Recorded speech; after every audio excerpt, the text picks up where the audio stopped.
Olá pessoal, tudo bem com vocês? Eu estou voltando hoje com um vídeo que foi uma dúvida de uma estudante de pedagogia acerca do futuro dos pedagogos que estão se formando agora, pensando nesse contexto de pandemia, né, e pensando também no futuro, no caso pós-pandemia. Então, como sempre, eu fiz o meu resumo, né, para que a gente não se perca nesse bate-papo, para que a gente possa fazer uma análise sobre como será o futuro dos estudantes de pedagogia, ou ainda, quais as perspectivas para o futuro dos estudantes de pedagogia.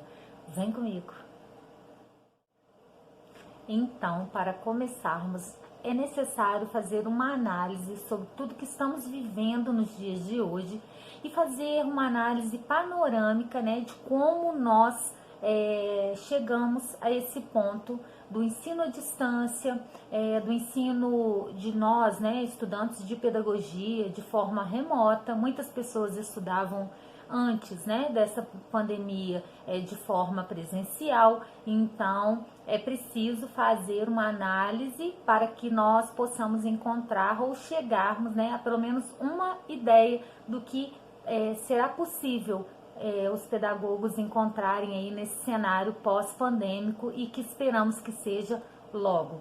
Lembrando que alguns estudantes de pedagogia não tiveram oportunidade de fazer os estágios em sala de aula justamente por conta da pandemia, e esse também é um outro fator a ser discutido.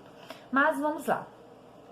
O ano de 2020 ele iniciou-se normalmente. E em meados de março, se eu não me engano, nós precisamos sair das escolas, né? Tanto professores quanto alunos e estudantes de pedagogia que faziam o estágio na época, e foi o meu caso, por conta da pandemia do coronavírus. Então, nós começamos os trabalhos de casa sem muito recurso, professores e alunos começaram a traçar um movimento para que esse estudo pudesse acontecer de forma remota. E aí, sem nenhuma estrutura e apoio, né, os professores precisaram mais uma vez se reinventar, porque é muito isso, né, o professor ele se reinventa a cada momento, a cada situação, porque não existe uma receita pronta para dar aulas. Então você vai ter vários contextos, vários alunos, várias vivências, culturas. Então é impossível, não é a faculdade quem vai te dar essa receita, pois ela não existe. Nem o professor que está há muitos anos em sala de aula, né? E eu consegui ver isso dentro do meu estágio que eu fiz durante 2 anos.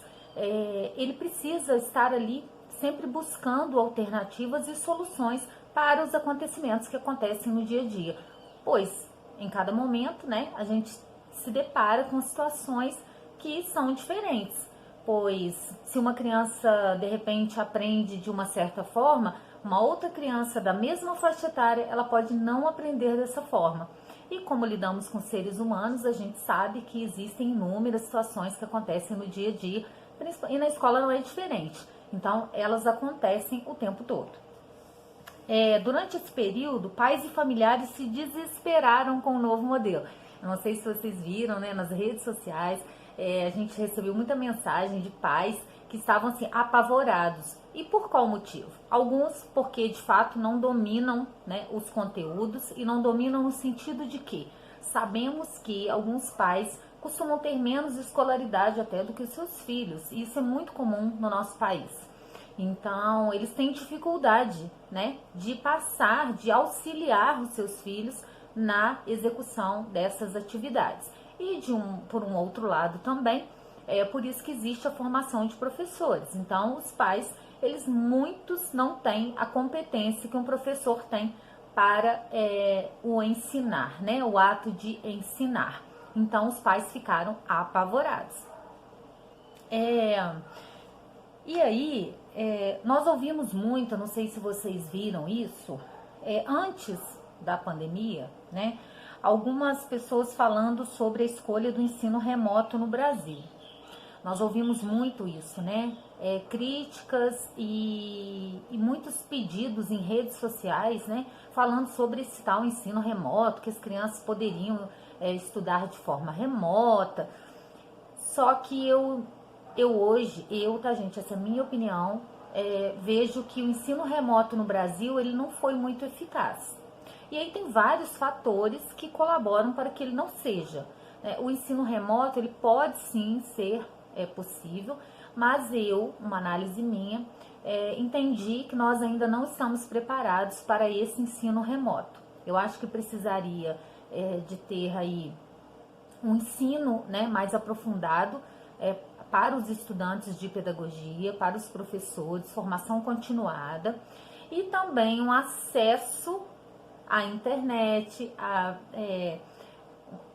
uma quantidade de materiais, né, tecnológicos para que as crianças pudessem acessar esse modo remoto de ensino. E aí você pode dizer, mas agora nós não estamos fazendo? Sim, só que algumas crianças estão sentindo muito, porque há pessoas que não têm esse acesso à internet, há crianças que não têm um computador em casa, há crianças que não têm uma internet Wi-Fi em casa. Então, por isso, muitas escolas estão disponibilizando o material de forma impressa. Então, a criança vai até a escola, busca o seu material e depois ela retorna para a escola com aquele material, onde o professor fará a correção e fará a preparação de um próximo material, né, de acordo com o que ele recebeu do seu aluno. Então, eu penso que o Brasil, ele ainda falta muito para que nós possamos pensar em um ensino remoto. E aí, a desigualdade social que já era tão visível no nosso país agora, em meio à pandemia, ela se tornou muito mais aparente. Então, a gente consegue perceber, né, quanto somos ainda um país muito desigual e o quanto crianças, pais e professores estão sofrendo nesse momento de ensino remoto, mas eu sei de muitas escolas e prefeituras, e no caso aqui da minha cidade, né, principalmente, que estão fazendo um papel maravilhoso, realmente, assim, de auxiliar os alunos da melhor maneira possível, né? E aí a gente precisa pensar o seguinte: muitas crianças iam para as escolas não apenas para buscar o conhecimento, mas sabemos que existem as crianças que iam também para comer, para se alimentar. Essa é uma realidade do nosso país, né? Então, criança com fome não aprende. Então, várias questões são envolvidas aí, né, nesse ensino remoto. E aí, depois de pensar tudo isso, eu perguntaria para vocês, né, como ficará a profissão do pedagogo pós-pandemia? Eu vejo com muito entusiasmo, vejo que nós temos um campo muito grande de trabalho, né? O pedagogo tem um campo muito grande de trabalho, não só nas escolas, mas em outros ambientes que não são escolares, mas isso é um vídeo para um outro, né, momento.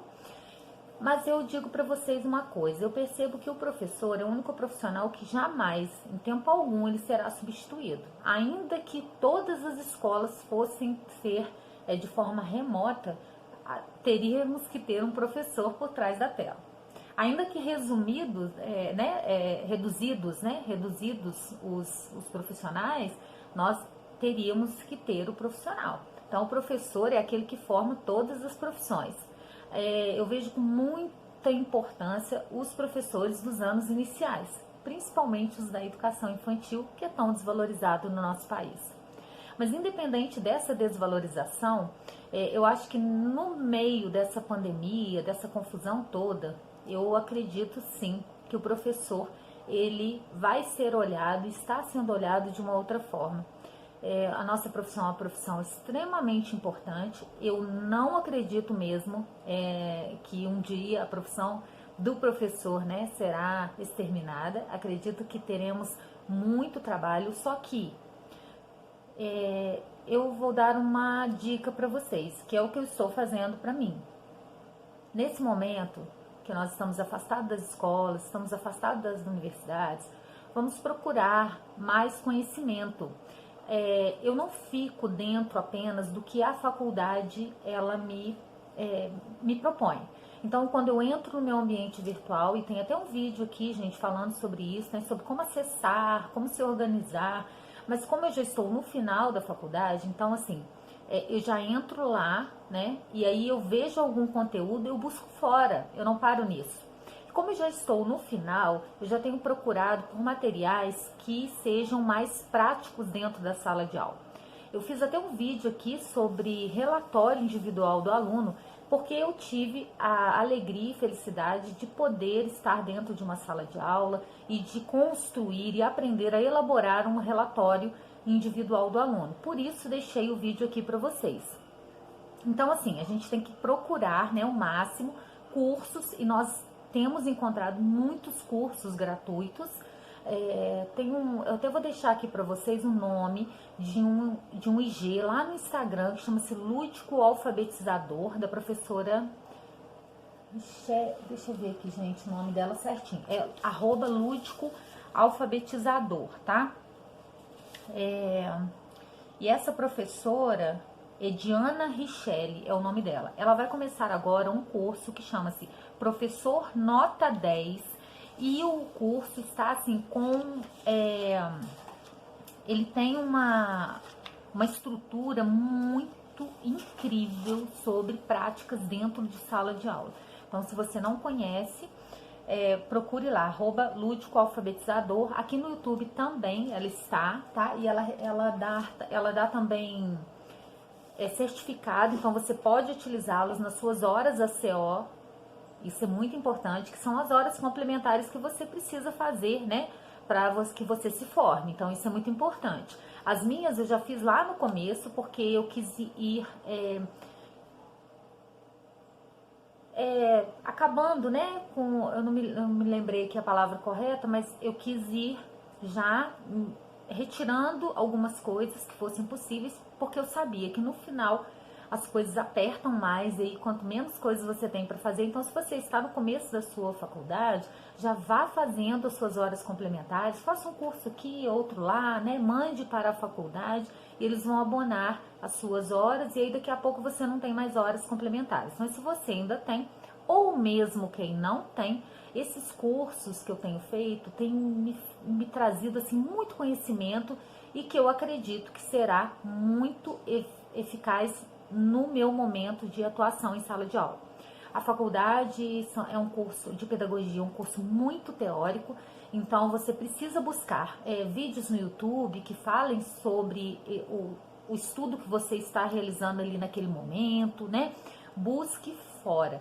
E eu digo para vocês, eu não estou desesperançosa, muito pelo contrário.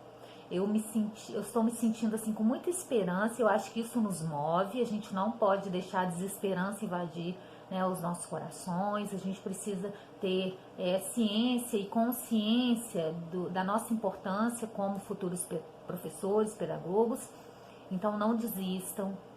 Eu sei que não está fácil. Você que está começando a faculdade agora, você ainda terá tempo para fazer o seu estágio, para ter o seu contato dentro de sala de aula, que é muito importante. Mais uma vez, eu deixo aqui para vocês uma sugestão. Se você tiver a oportunidade de fazer o estágio extracurricular ou remunerado, que é o nome que algumas pessoas chamam, faça, porque ele é riquíssimo. Porque no estágio extracurricular, você tem mais oportunidade de praticar, né, de conhecer ali na prática mesmo, de colocar a mão na massa. Inclusive, eu tenho um vídeo aqui que fala sobre estágio extracurricular e estágio obrigatório. O estágio obrigatório, eu vejo ele com menos riqueza, porque, né, mas aí se você quer saber um pouquinho mais sobre esses dois estágios, tem um outro vídeo aqui no canal, dá uma procurada que você vai encontrar, para você entender, né, as diferenças entre o estágio extracurricular e o estágio obrigatório. E aí, gente, sobre a minha visão, né, temos muitas visões, algumas pessoas podem achar que um seja mais importante que o outro, mas enfim, vocês deem uma olhada lá no vídeo. Então, gente, eu digo para vocês, não tenham medo. O começo é muito difícil, né? A gente fica um pouco perdida, mas depois você vai pegar o jeito. Eu achava que eu não seria capaz de cursar uma universidade, e hoje eu estou indo aí para o 8º período. Eu faço mais 2 provas esse semestre, né? E já estou no 8º período. Estou muito feliz por isso. E se eu conseguir, você também pode conseguir. Somos escolhidos. Não é qualquer pessoa que entra num curso de pedagogia. E se você entrou, é porque algo, né, foi prometido para você. Eu acredito muito nisso. Então é isso, né, que eu queria falar para vocês. E aí, se vocês tiverem alguma opinião contrária ou até mesmo que complemente isso que eu falei aqui, deixem aqui nos comentários. Eu sinto muita falta dessa interação com vocês, né? E gostaria que a gente pudesse trocar. Qual é a sua opinião sobre isso? O que você acha que espera por nós, né, futuros pedagogos pós-pandemia? Eu fico por aqui. Um beijo no coração de vocês. E se vocês tiverem dúvida acerca de algum conteúdo ou de alguma questão relativa à faculdade de pedagogia, deixe aqui nos comentários também, que eu trago um vídeo para vocês com o maior prazer. Um beijo e até a próxima. Tchau!